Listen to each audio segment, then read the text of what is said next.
right, good afternoon, everybody. Thank you so much for coming back to All Access Pass. I'm your host, Jason, and I'm glad to have you back with us. Obviously, a few of you asked me about that yesterday. Peter and I go a ways back, and he likes to tease me completely and utterly and all the time. So God love him. I'm glad we got a chance yesterday. If you were here with Mr. Peter Noon, then you know we had another wonderful show.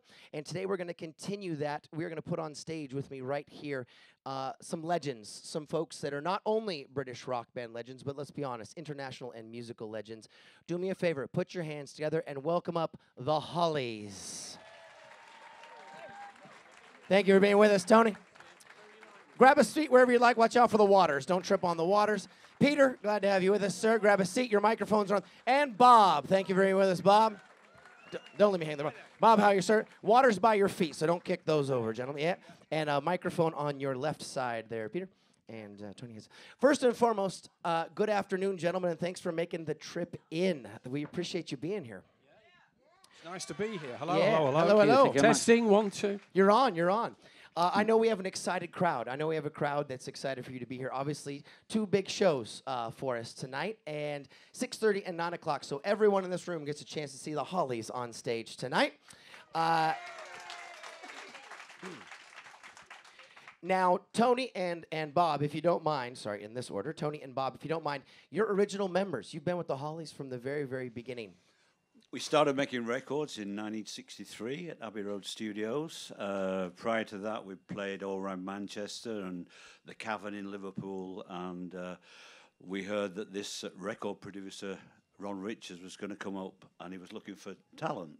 The Beatles had happened and the southern, the guys from London were wondering where all this talent was coming from the north of England.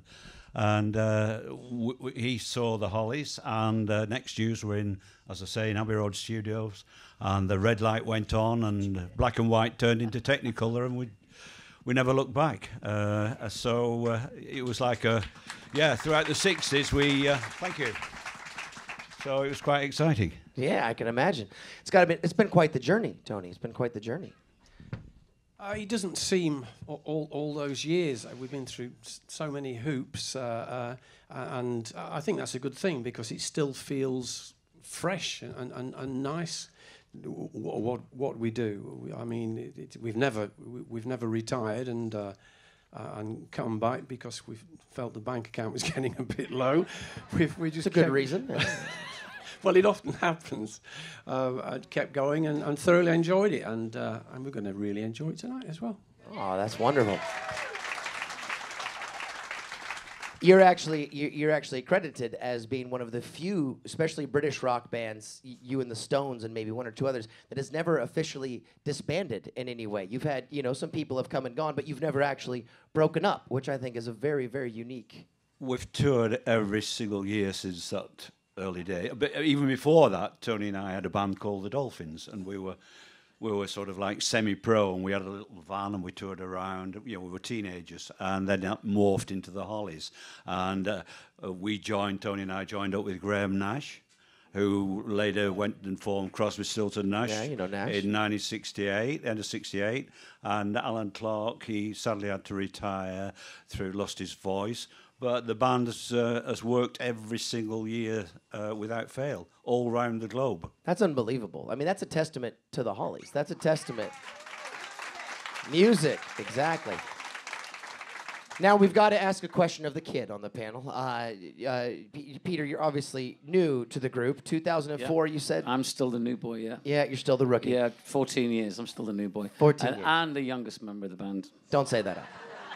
He said that with some pride. Be. He said that with some pride. Absolutely. You gotta take these things where you can. Yeah.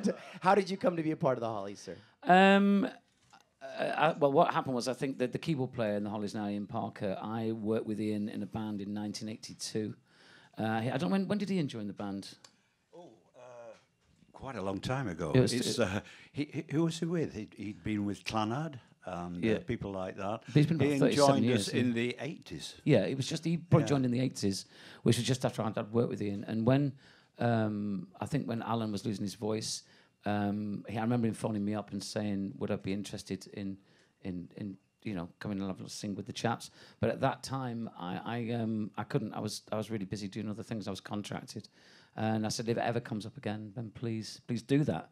And just do that. I was really gutted that. I was going to say, it's got to be a little bit heartbreaking to get the Oh, call. my Would you like God, to yeah. sing with the Hollies? No, I can't. I couldn't. I couldn't do it. But I said, if it ever comes up again, please do. And but the next singer in line after Alan was Carl, wasn't he? Carl Wayne from The Move, who had appeared for 5 years, and then sadly, very sadly, because we all love Carl, he passed away with cancer. And then, of course, I got the call, which, I'm sure Charlie would be happy about. That was took over his gig. But that's been the sort of thread. But like Tony and Bob saying, they have kept through all of this. Yeah. When the things have been thrown up, it's an easy thing to do. Is just to say, you know what, we're just going to give it a day. But the guys have kept it going, and not only that, the reason that they keep it going is because they just love doing what they do, and they can choose gigs they want to do because they don't have to do it.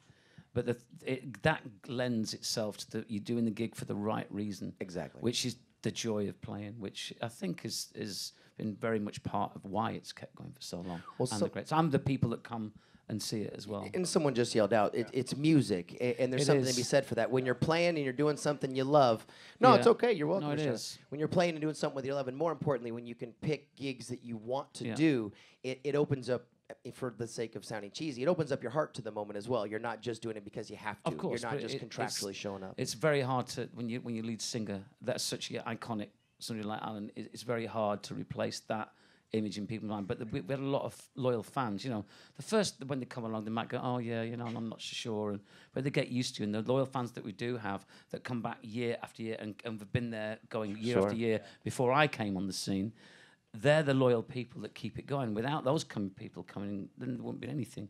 Who's been a fan since before 2004? So it's pre-2004. Which is fantastic. Again, I mean, obviously, I'm just teasing around a little bit, but it's a testament to the music. It's a testament to keep going. Now, I'm going to ask a very pressing question. I get this question. I've had it multiple times, and I know there are two answers out there. How does the name The Hollies come to be? Well, it was Christmas. But it's Buddy Holly, really. We were influenced by Buddy Holly and the Everly Brothers. And a lot of American acts, and that's what we grew up listening to, so why not? The Hollies, yeah. I've heard both. I've heard that it's Buddy Holly. It's a tribute to Buddy Holly. I've also heard that it's a tribute to Christmas Garland and things of that nature. So of course, there's the multiple stories.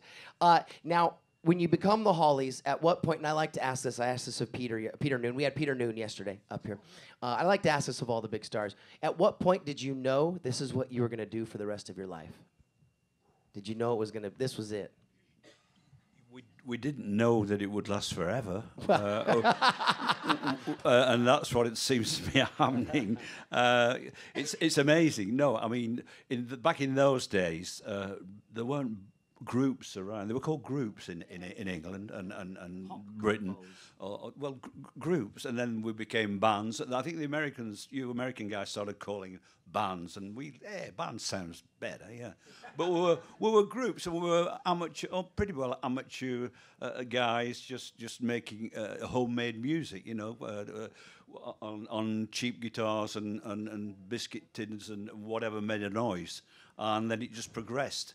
And going back to Buddy Holly, he came over to the UK and he was on a TV show in the old black and white TV days, and it was called Sunday Night at the London Palladium, and Buddy was all on there, and I think that affected sort of Tony as well. We realised that you could have a guitar and bass and drums and make music,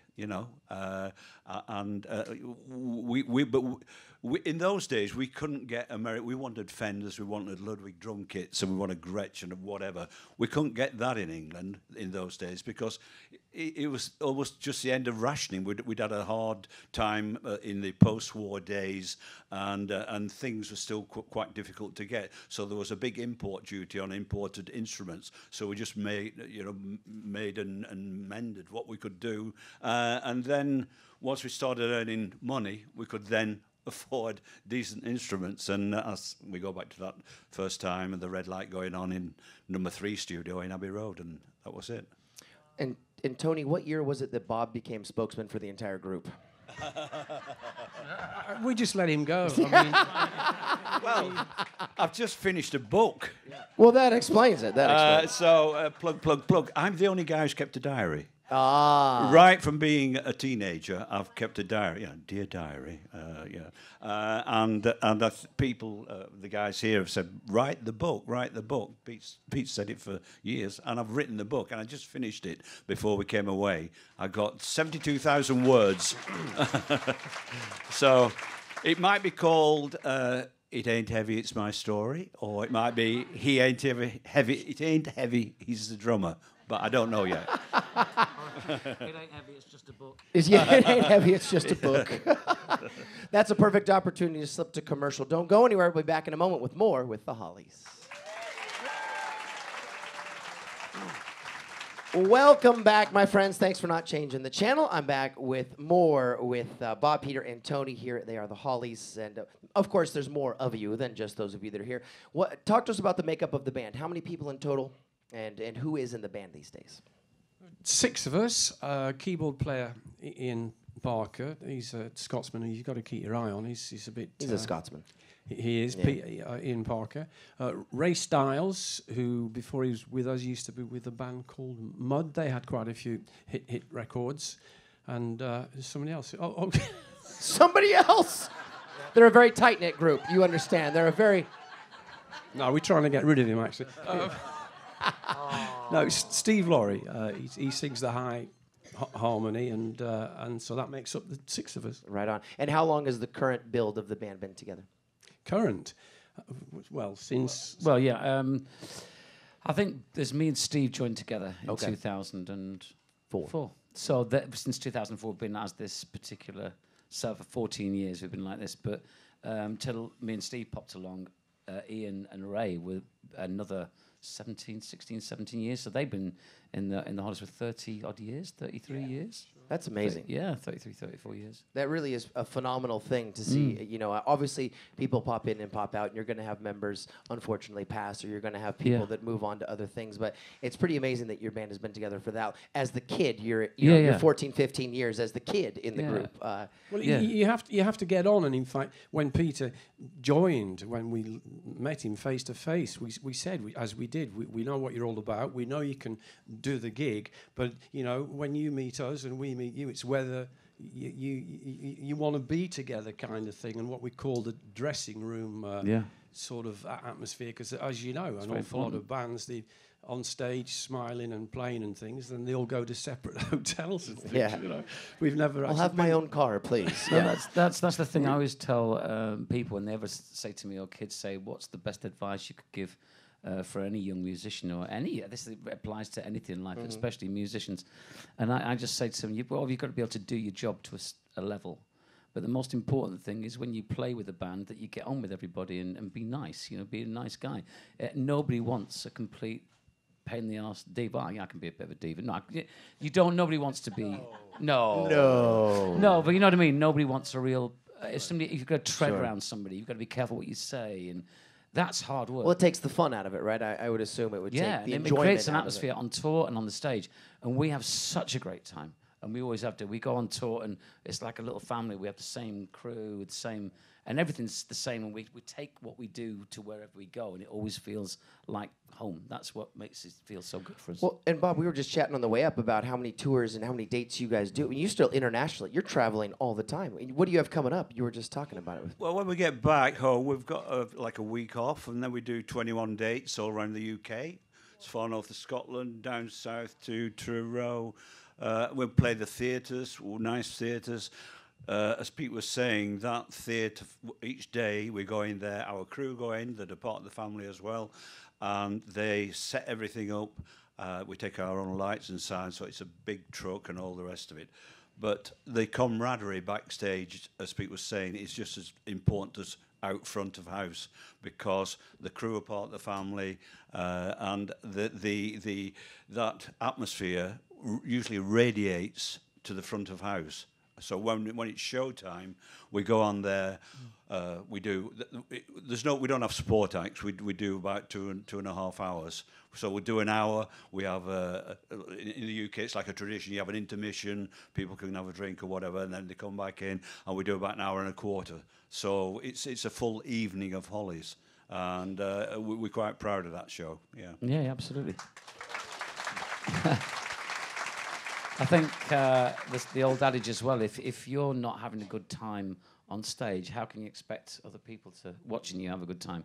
And I think we all have a good time, you know. Well, it's palpable, right? I mean, whatever Absolutely, emotion spreads. you're feeling, they're Yeah, going to feel absolutely. as well. You know, if you're a little audience. bit worried, if the sound's going on, you're going, what's the matter with them? You know, they you know, so that's what we do. We have a good time. Try to have a good time all the time. Well, yeah, always the attempt.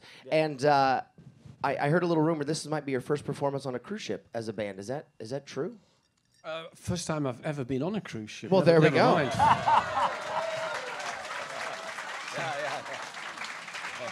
We have a way of convincing them, don't we? We have a way of bringing them in. Sorry about that. No, don't be sorry. Are you kidding? No one here is sorry that this is your first time on a cruise ship. It's after some odd years of performing, these folks get to claim a first with the Hollies, and that's pretty cool. That's pretty cool. Tonight, the first. Yeah. Well, two firsts. Two firsts. Two shows. Yeah, 2 shows. We are auditioning you this evening. Oh. I was just telling them how great the Flower Power crowds are. What's it like being on? You know, I know obviously you're only on for the day, but there's got to be a little bit of a unique feeling of joining. Not only is the crew's already in session, but you have 2,000 fans here who are part of that Flower Power decade and that desire for the music and the loves and fans. And you're going to see them as you mosey around if we let you out in public when you're not, if we don't have you rehearsing all day or sound checking all day today. It's pretty cool to see this many fans in one spot, I can imagine. It's a unique thing. Yeah, it's a unique thing. Yeah. Thanks for coming. Thanks for coming. So one of the things I like to do is I like to allow our guests to ask some questions. And yesterday I had Peter Noon, and I had so many questions, but I don't know if you know Peter very well, but when Peter starts talking, it's game over. Really, I said, good afternoon, and thank you for showing up. That was pretty much my duty yesterday. And I love Peter to death. So I wanted to get to a couple more of our guest questions today, as I didn't get to as many of them yesterday as I would have liked. Robin and Cindy from Illinois said, as in Long Cool Woman in a Black Dress, is it based on a true story? P.S. We love you. Long Cool Woman in a Black Dress, based on a true story? No. No, there you go. I mean, I didn't write it, but no, I don't think it was. No. It was written by Alan Clark and Roger Cook, who is a friend of the band, and it was recorded for an album called Distant Light, and it was unusual in the sense that it didn't have any harmonies on. We thought it was just going to be an album track, and we recorded it not at Abbey Road but at Air London, just above Oxford Circus, right in the middle of London. And we finished the album, sent it over to Epic CBS over here, and Don Ellis, I think it was, phoned Tony up. He said, "Hey, Tony, this Long Cool Woman, we like it. We want it as a single." And we'd no idea. We just did it. It was like a first take rock and roller that Clark had sat down, played guitar. Tony joined in with him. I started on the drums. And that was like number 1, number 2. You kindly put us at the top of the charts over here, which was fantastic.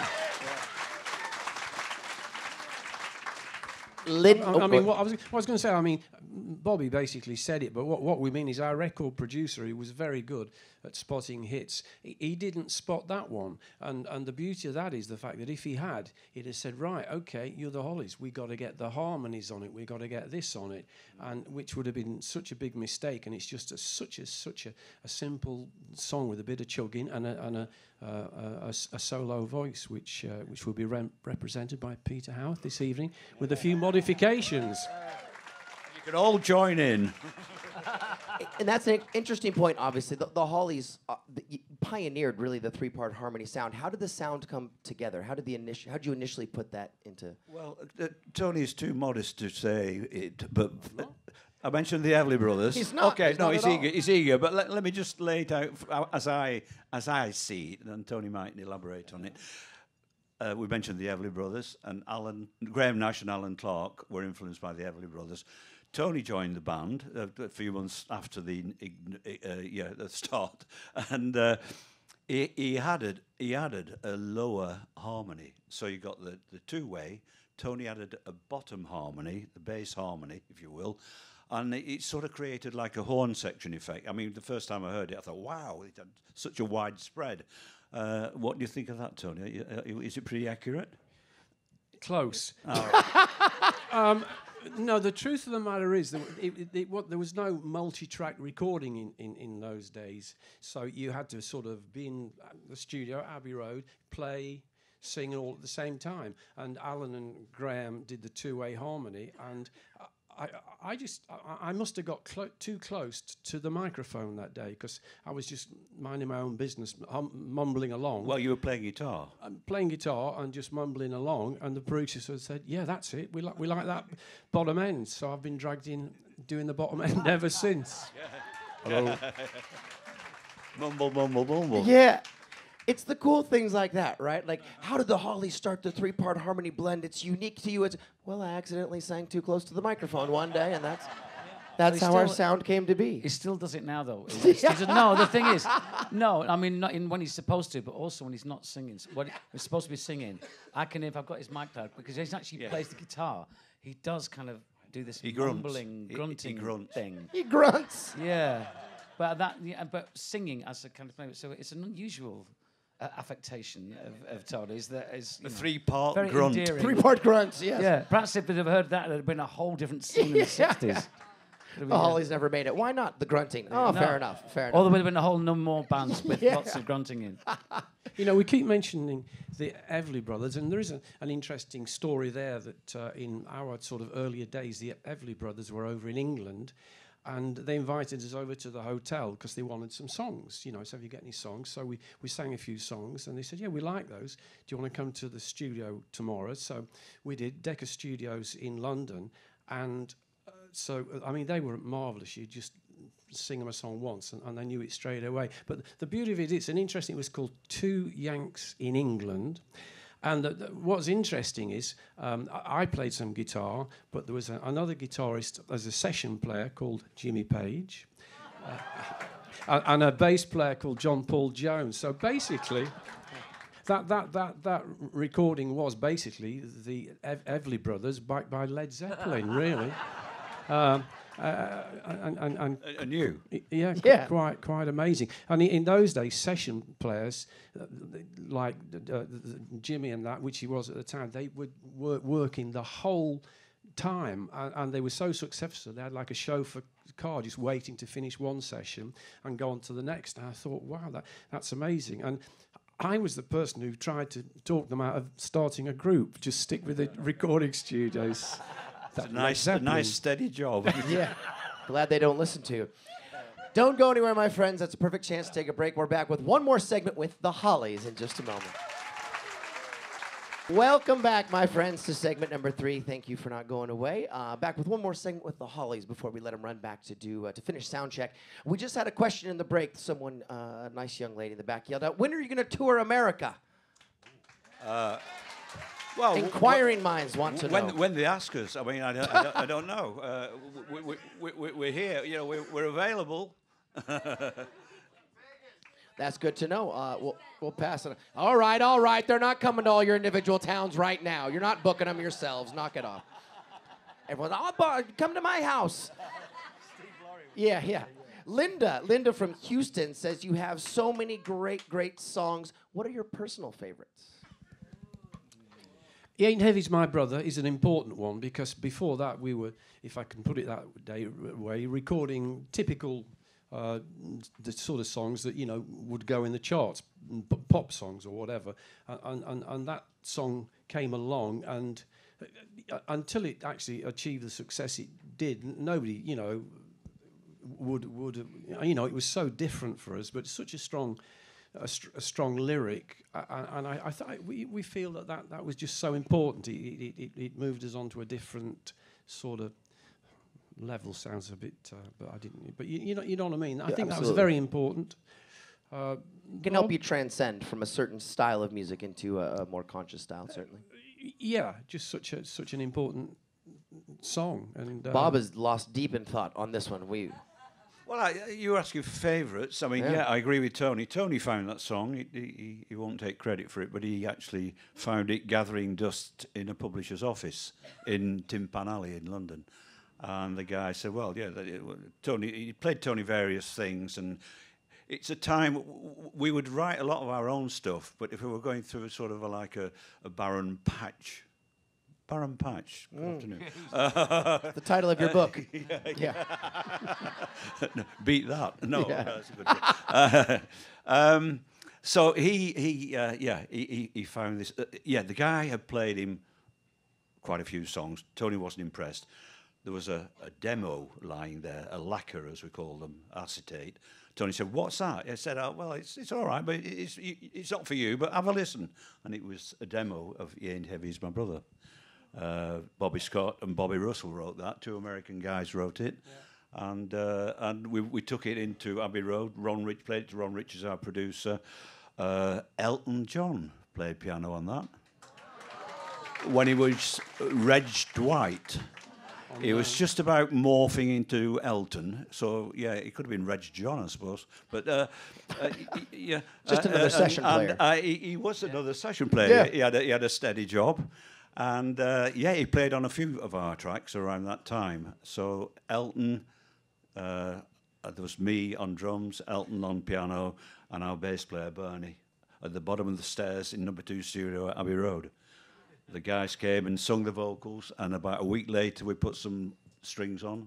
Johnny Scott did that, and it was like top 3 all around the world. Amazing, yeah.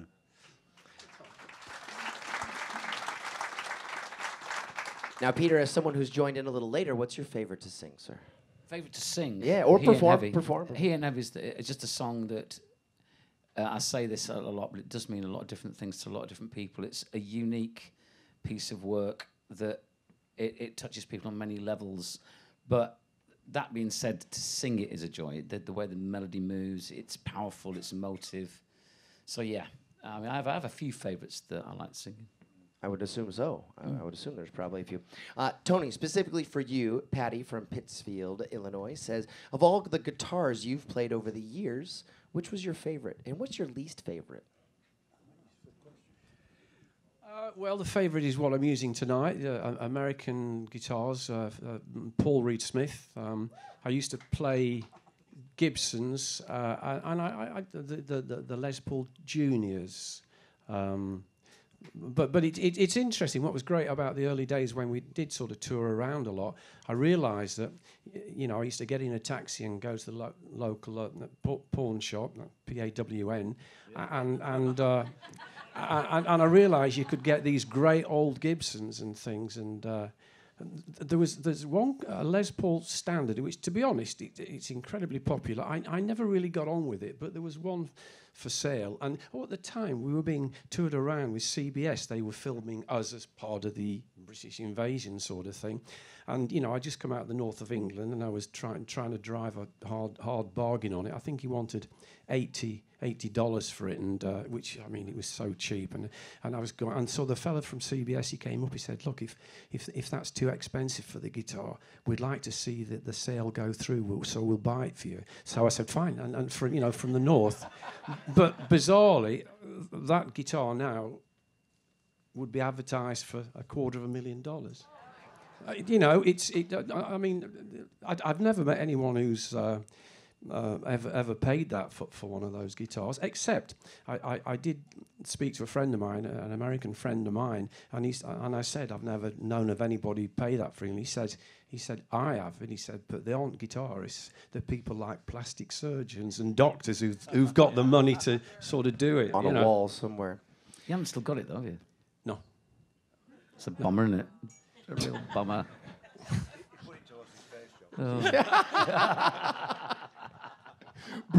Bruce, we're going to move on before that gets said out loud. Bruce from Las Vegas says, when did you realize that music actually could make you money? We're still waiting.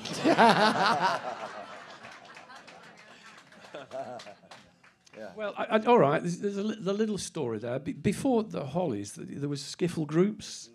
How would you describe that with washboards and things? It was that homemade Right. music that I was Right. talking about. You didn't have it in the States, I don't think. It was sort of semi-folk, semi-rock. We were floundering about before. It was about just probably before Elvis and Little Richard had happened.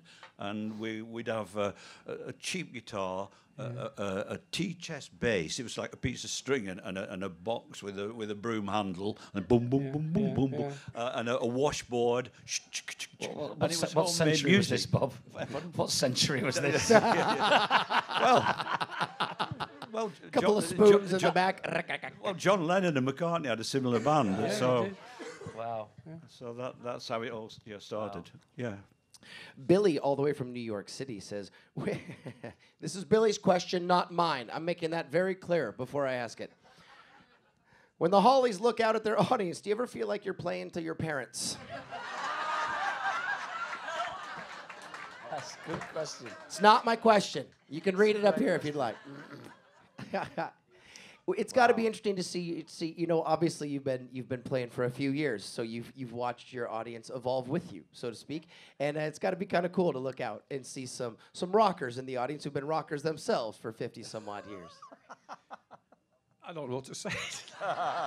It's cool. I think it's cool. I think it's a very cool thing to look out at people who've been rockers for decades and who've stuck with the music, who've stuck with the Hollies, who've stuck with the British Invasion, who've stuck with the 50s, 60s. It's a cool thing, man. It's a very cool thing. Debbie from Baltimore and Pat Enright from Livermore, California, actually have pretty much the exact same question. What was the first concert you ever attended? You wouldn't know. It was an artist called. Really? Well, that's what I said. I went to Blackpool, which, as it happens, is where Peter's from. Sorry, there'd be nobody else from Blackpool. I was excited Peter. then, just to mention the word. And he's a fellow called George Formby. Yes. I'm leaning. Played a little ukulele. Yeah, he did. This story's going nowhere, actually. Story of this cruise, sir. Story of this cruise. Have at it. That is the first concert I ever went to see. Mum and Dad took me there. Bob, Peter? Well, I was a bit of a jazzer. I saw Jerry Mulligan and Bob Brookmeyer at the Free Trade Hall in Manchester, Count Basie Orchestra. I was into all that sort of thing. In fact, the first time we came to the States in 1965, we were delayed because we were trying to get us a work visa, and it had to be an exchange with an American artist, and we were exchanged for the Count Basie Orchestra. So it was the Hollies swapped for the Count Basie Orchestra. We went to New York, cool. and Basie came over to the UK. That's very cool. That's very cool. Do you remember your first concert there, Peter? I do, but it wasn't first band I've seen, or first concert. Whichever you'd like. I think the first concert that really had a massive impression on me was seeing Batman Turner Overdrive. Yeah. Which was PTO. but the support band was the one that just blew them out the water, and they were an unknown band then called Thin Lizzy. Oh, yeah. And they just ripped the place apart. I remember that. I was about 13, 14. But I think before that, it was the Carpenters, I think. Carpenters. Yeah. Oh, very cool. I used to love Tony Peluso, the guitarist. Yeah. I was obsessed with it, and the harmonies.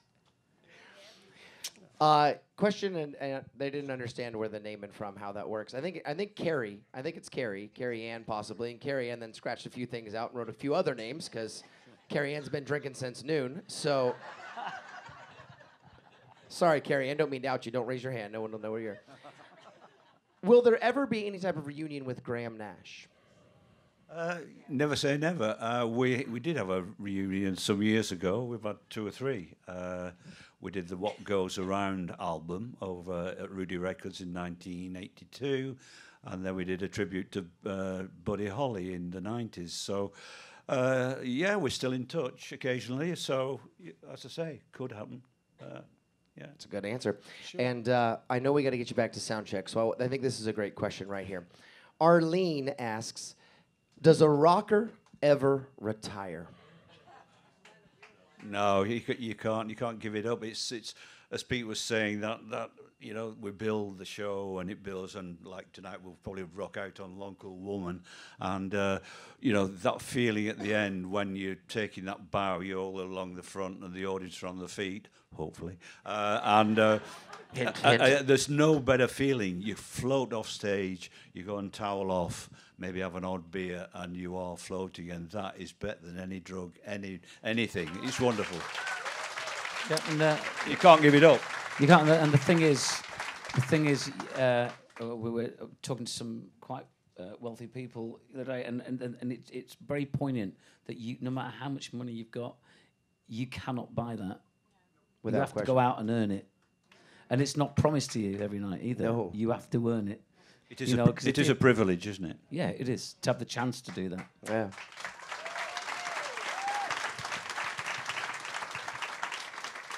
I think I can let you guys know what you're in for. The Flower Power Cruise is a unique experience where every entertainer that I get a chance to speak to before and after their show comes off and just pretty much says, "Wow, that's like it used to be." And that is a testament to the folks you're going to get to see tonight at 6:30 and 9 o'clock. And right back in return, a testament for those folks to you. That's kind of scared me a little bit, actually. Because Might be a little for hang on a minute. You know, I came in, these guys have experienced that. They were there in the 60s and experienced all that. I sort of just drifted in, and everybody's very well behaved, and they get up at the end. But we have a very, very well behaved audience, don't we? Nobody goes nuts, do they? They go nuts a little bit, but when you're talking like as it was in the 60s, listen, nuts, then that's kind of scary. These folks are a little feisty. That's all I'm telling you. Look around the room right now. But is it going to be screaming all the way through where you can't hear the PA? There are screaming. We've had people throw things on stage. No, yeah. It still happens. Throw them back. Unless it's money. Throw them back. Unless it's money. Do me a favor. Now, here's the deal, and I know you're not going to love this, but here's the deal, and here's the trade-off. We don't, unfortunately, have time to stand and sign autographs, and here's the reason. I know you want 2 big shows tonight. I know you want to see them at 6:39. They're only on right now. So we literally stole them from their sound check. We now have to get them back to their sound check. So I know, like some of the other artists, you'll understand that we got to get them back so they can finish their sound check because they want to put on the best possible Hollies presentation for you tonight. So... Ladies and gentlemen, I'd like you to do me a favor. Bob, Peter, and Tony spending their time with us here from the Hollies. Thank you. One more time. Put your hands together for the later. Hollies. Thanks so much for joining us, my friends. See you in about.